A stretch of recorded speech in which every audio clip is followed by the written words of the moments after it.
আসসালামু আলাইকুম রহমতুল্লাহ। সম্মানিত দর্শক, আমরা এখন জানবো চোরাইকৃত মাল এবং লুণ্ঠিত মাল যেটাকে বলে, যেটা জবরদস্ত করে কারো কাছ থেকে নিয়ে যাওয়া এবং ছিনতাই করা মাল। এই সমস্ত মালগুলা ক্রয়ের ক্ষেত্রে শরীয়ত কি বলে, ইসলাম কি বলে, এগুলো হালাল নাকি হারাম, আমরা এই সম্পর্কে জানবো। দেখা যায় আমরা আমাদের হালাল টাকা দিয়ে এই মালগুলা ক্রয় করি।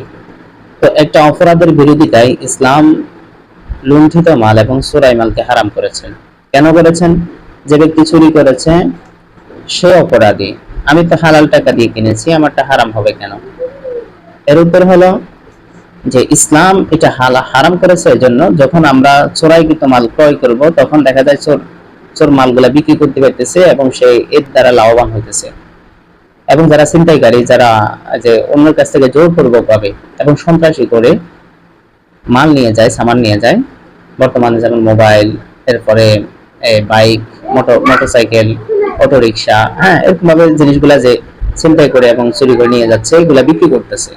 যদি এগুলো আমরা না কিনি, তাহলে ওই সমস্ত চোররা এগুলো দিয়ে কি করবে? সে 10টা মোবাইল দিয়ে কি করবে?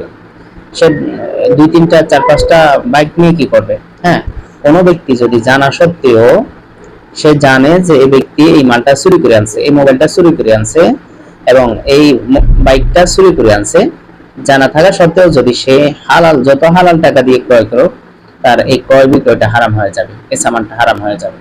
এজন্য রাসূল সাল্লাল্লাহু আলাইহি ওয়াসাল্লাম বাইহাকির এক হাদিসের ভিতরে আছে, রাসূল সাল্লাল্লাহু আলাইহি ওয়াসাল্লাম কড়াভাবে বলেছেন, যে ব্যক্তি চোরাই মাল ক্রয় করলো ওই ব্যক্তি চুরির অন্তর্ভুক্ত হয়ে যাবে।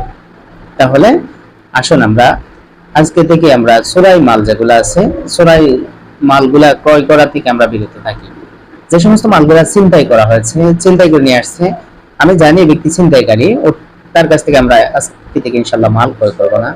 কোনো ব্যক্তি সন্ত্রাসী করে মাল সামান নিয়ে আসে, হ্যাঁ, ডাকাতি করে সামান নিয়ে আসে, তার সামানগুলো আমরা ক্রয় করবো না।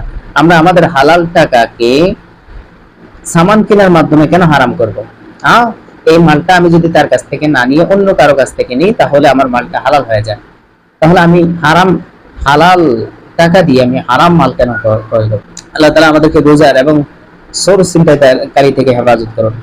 আর আমরা ইনশাআল্লাহ যাতে করে চোর ছিনতাইকারী সন্ত্রাসীদের মোকাবেলায় আমরা সকলে রুখে দাঁড়াতে পারি, আল্লাহ তাআলা আমাদের সকলকে সে শক্তি, সে তৌফিক, সে বুঝ দান করুন।